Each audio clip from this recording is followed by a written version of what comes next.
I'm a little late to the party at this point, but I'm sure everyone watching has seen some variation of this little guy. There was a craze about a year ago over the Cave Dweller, all his variations. He reinvigorated the horror scene in Minecraft, and that's what I want to talk about today. To prepare for this video, I've gone through and played a large horror mod pack and 3 standalone mods, including the original Cave Dweller by Warden. But this video is not an in-depth mod review. I only spent an hour or so playing each one, so my opinion is not extremely rounded. I will be going over them, but the point of this video is to highlight the fact that vanilla Minecraft already exceeds in its application of horror, and all these jump scare slop mods simply prove that fact. To begin, I'd like to go over the history of horror in Minecraft and discuss the creepiness of old versions of the game. Not a timeline or anything, more like a nostalgic reflection. To begin, the sheer emptiness of these early versions is scary. Not all the time, not every second, but with the right combination of silence, fog, a sting of ambience, it is. But before I get ahead of myself, what does that actually mean? What is scary? Before I say anything else, I have to define exactly what I mean when I use that word. The dictionary very straightforwardly defines the word scary as frightening, causing fear. But this is a video essay, so we need to get semantic and slightly preachy. Atmosphere is what makes a game scary. Actual fear in gaming is crafted and defined by how well the developers and designers are able to create a specific atmosphere. A tone and mood based in unknowns, in mystery and threat. No matter how many jump scares you throw at the player, that's not going to leave a lasting impact nor create a pervading tone. And having a poorly keyed PNG scream in my face does make me jump, but then it makes me angry that such a diabolically pathetic attempt at horror was just thrown at me. Though, there is room for jump scares in games. Look at Alan Wake 2 if you want a good example. But jump scares don't create actual fear, and they do need to be earned. So what does create actual fear, I hear you asking the pretentious video essayist? This. That feeling of pure isolation being thrown into question by a strange distant noise. In this seemingly simple world, are you really alone, or is that ambient sting indicative of something unseen chasing after you in the mines, watching you, and waiting? Horror has always been a part of this game. Cave, ambience, and the creepy music discs 11 and 13 were available during alpha builds. And mobs were there too, evidently suggesting a creep factor was at least somewhat intentional. Take this quote from C418 I'm putting on screen as further evidence. The discs are the most obvious source of intentional horror, and I do really like them. As a child, they were the backing track to my consistent nightmares. Just listen to this sample to refresh your memory.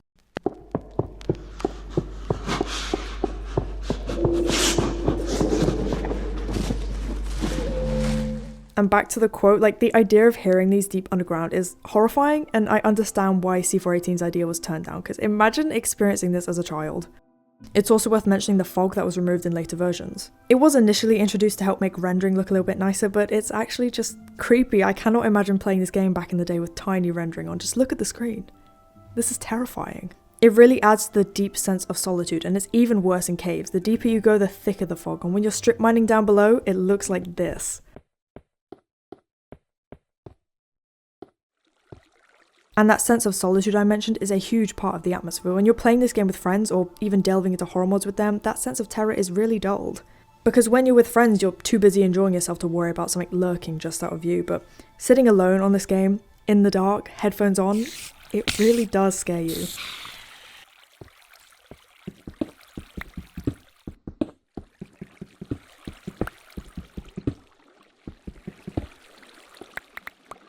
I love the way classic Minecraft can evoke such a scary atmosphere, despite the fact it is really a simple world.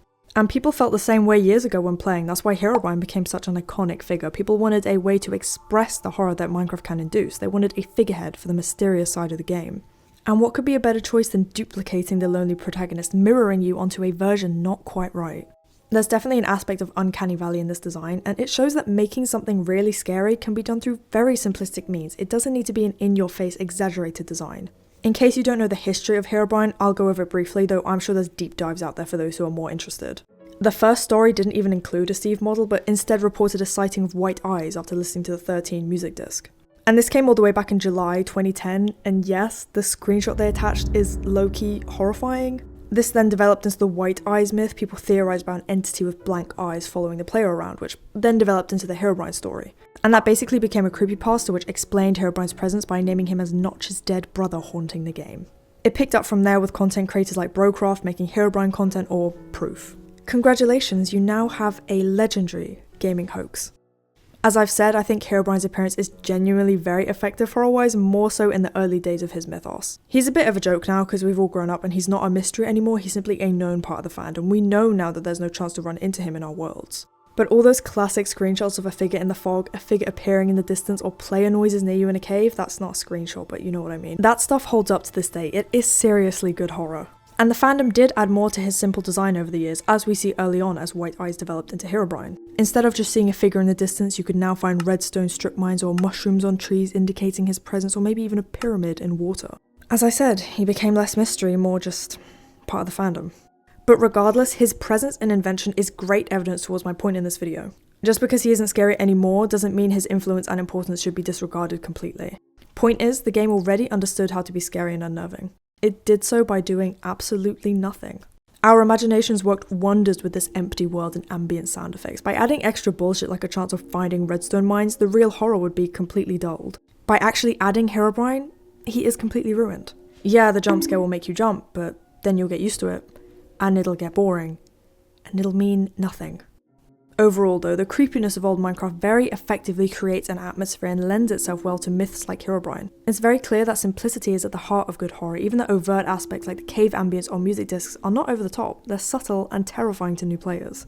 The fact that I can still get unnerved by this game after hundreds of hours spent playing over many years is a testament to the atmosphere. There's a fear that comes with boundless freedom. When nobody's there to instruct you, to explain the lore or story behind disturbing music discs, to explain why there's abandoned mineshafts hidden deep below ground, and to explain why sometimes you hear them moving as if something is still down there.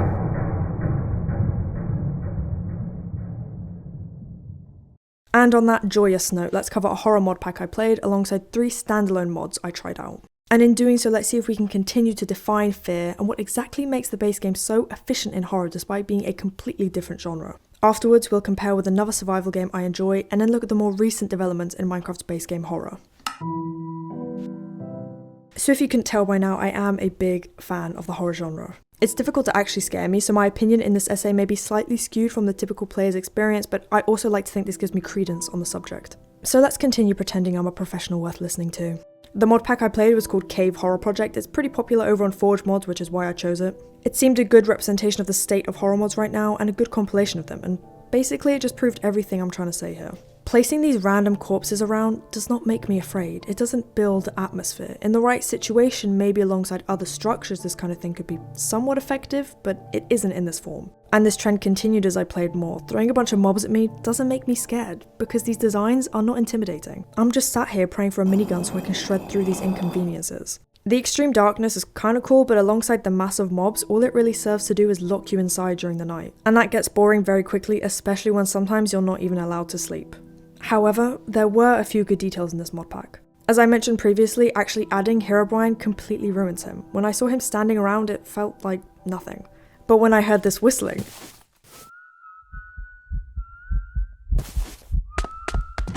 when I saw my door moving on its own, when he was just a pair of eyes in the darkness, that did work. None of that was in-your-face bullshit like the Dweller that came after me a few times.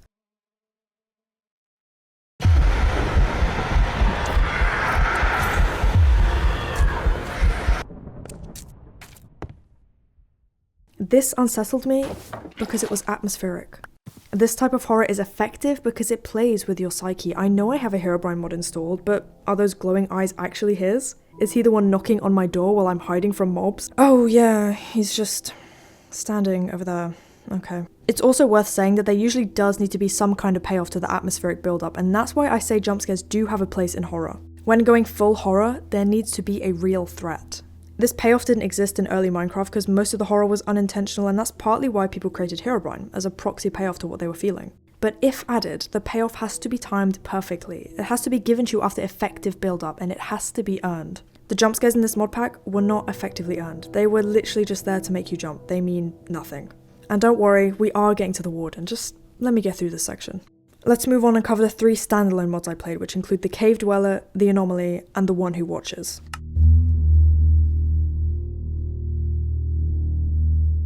The Cave Dweller. He's kind of cute in a weird way, like, he's just a creature, and it isn't his fault that he's like this. There are a lot of videos on this guy and the various mods he's in or has inspired, but here's my take. At first, when I was just entering this cave, it was scary. The sound effects are really well done and worked to create a mood. I knew Mr. Man was down here somewhere, but that fear of the unknown was still getting triggered.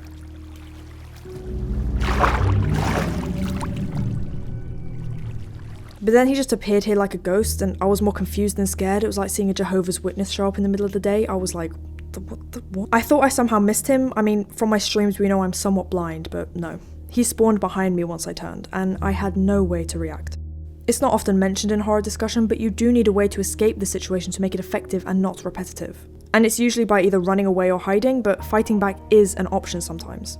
If I can't do any of those three things successfully, if I'm just supposed to sit and die, then it becomes a chore. It makes me bored and annoyed, not scared. But I do understand why the cave dweller brought a new spirit to the scene. It is a simple concept which I appreciate, and I'm sure most people would find it terrifying. I can definitely picture him on a multiplayer world causing absolute terror in the players, but as I've outlined, I think the execution of the monster is quite flawed. The anomaly was somewhat interesting at first, and maybe because of my old creepypasta roots, I do like the idea of having a game wherein something is just wrong. This just wasn't scary though. It was cool to see Herobrine slowly devolve into this messed up creature, but there wasn't any added sound effects or ambience that would help with the mood. I basically just waited till night to see the new stage in this guy's disease like I was some Victorian scientist. This jump scare did get me, but it came out of nowhere, so I wasn't exactly afraid. It would have been a lot better if I saw him beforehand with some audio cue. That way I would have thought it was the usual stalking and predation, but actually, he was gonna touch me. Also, this is a random note, more of a suggestion to mod developers. Every time I was coming up out of my strip mine, I really prayed that I would see something creepy standing over and hovering at the entrance. I feel like that'd be really effective because it would build dread. It wouldn't immediately cause a jump scare, but I would be scared to go up there, you know? Even if nothing's gonna happen. Anyway, then he started attacking me with Bloodborne framerate, plus I'm really drunk, what's going on, perspective shift, and this was cool initially, pretty unsettling, but then it kept going and I just got more confused. And it turns out he was trying to get me, but didn't know how to climb a tree. Him pathetically standing here is of course not scary, but also this design, ew. It takes away all the simplicity that makes Herobrine scary and turns him instead into some backroom slop. Also, I killed him with a stone sword. I stopped playing there, but from what I've read, it's more of the same. To finish this section off, let's cover the one who watches. When these sound effects kicked in, it did spook me. I was trying to find the source, and well, here he is. I guess he was cold and desperate to come inside, and due to my selfishness, he decided to end my life. This was day 3, by the way, and this was the first time I saw him, so there was no build-up whatsoever. And from then on, it was the typical Herobrine mod, which shows the monster lingering around way too much. Him popping up here for a few frames was a fun way to play with my psyche, but I prefer more atmosphere than just showing your hand 100 times. For example, this tree scratch was a nice touch, and this effect was pretty cool, but then he started appearing left and right again, and I didn't care. The part about overplaying your hand is also a point worth making as we wrap up this section. When your horror is based primarily around one big enemy, you need to show them sparingly, but still make their presence known. Mr. X from Resident Evil 2 is a great example of this. He is peak horror and one of the scariest enemies I have ever had to deal with. Constantly throwing the creature in my face makes me bored. The fear completely leaves. This one who watches goes from scary Wendigo to my creepy neighbour Dave almost instantaneously. So, are these mods terrible, irredeemable, and migraine-inducing? No, that is not what I'm saying. I think they'd be fun to have on a multiplayer world with a few friends who scare easily. And I know that the Cave Horror Project and most horror mods are not going for anything subtle. They advertise themselves as in-your-face, jump-scare-filled journeys. And there is a place for that in horror, especially for younger people getting into the genre. I'm sure something like this is very entertaining for their attention spans. But they are not effectively scary. You'll have gotten over the PNG loud noise combo by the next day. You know what I haven't gotten over though? My numerous escapades as a child tearing through Minecraft worlds trying to prove Herobrine's existence. That one time I found a pyramid in water, the time I found mushrooms on trees and trees completely stripped of leaves. A fire burning in the middle of a plains biome, a cave noise when I was up late strip mining. That's the kind of fear that means something, and the kind of fear that stays with you. I'd like to take the time now to briefly bring in another game which succeeds where Minecraft mods fail. And no, it's not Outlast or something completely unrelated. It's Don't Starve. Together, I guess. I cannot even describe how I felt the first time deer clops came after me in this game. I knew that something would come for me in the winter. I wasn't sure what and I wasn't sure when, but I knew, and I knew I had to get the hell out. I didn't even get a look at it the first time. My screen started shaking, I saw some toes and I was like, yeah, Bye. I was plunged into darkness, having to move my entire base in the middle of winter, in the middle of threats I didn't know how to deal with, and I probably didn't survive long. This game, in my opinion, is a masterclass of atmospheric horror. It has similarities with Minecraft in both your main goal really is to survive, build a base, fight bosses. Of course, Don't Starve is stylistically more horror themed, thus it's a more apt comparison for the mods, not vanilla.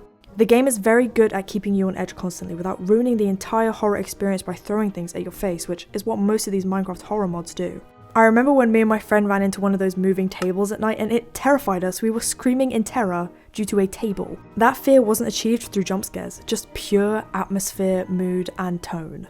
However, this is not a Don't Starve video. I'd love to make one or a few, but for now let's get back to Minecraft and take a look at the recent additions to the base game, Deep Dark and the Pale Garden. This whole video is supposed to prove that vanilla Minecraft does horror better than its mods, and here is the part I proceed to do that.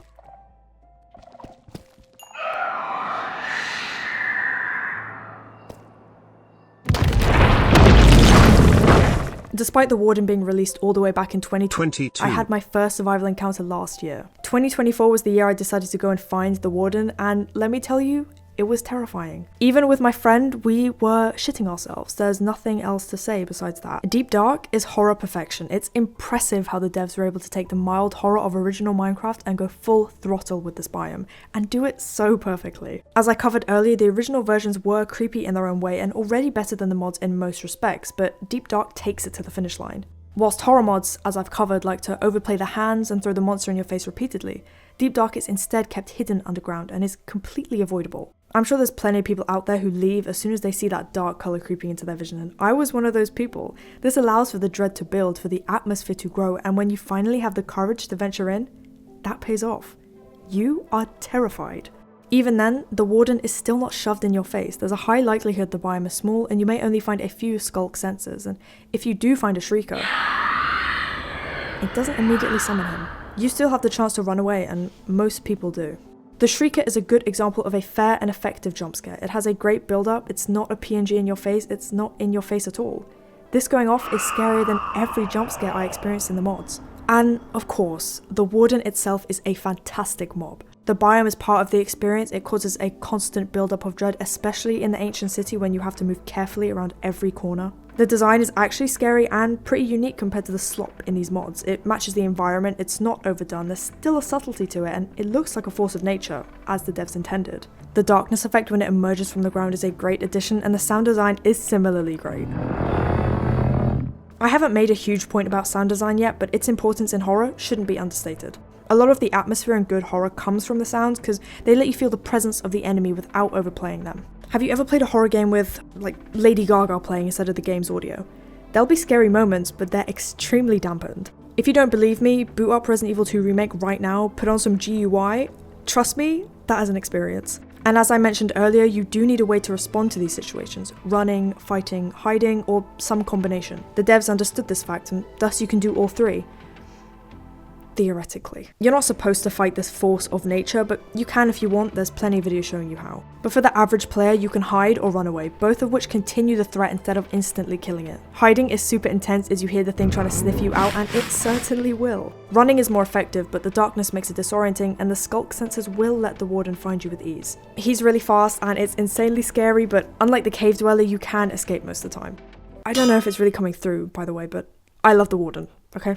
I'm putting that message out there right now. But to continue my point about needing a way to respond, this does have to be carefully balanced with keeping you helpless. Which is why with most of these big monsters, you'll only gain the ability to kill them at the end of the game, or in this case with the Warden, by exploiting aspects of the game and getting creative. The mods I play do not balance this. I have no way to respond, I'm just helpless, unless the mob bugs out. And as I said, that makes them boring, not scary.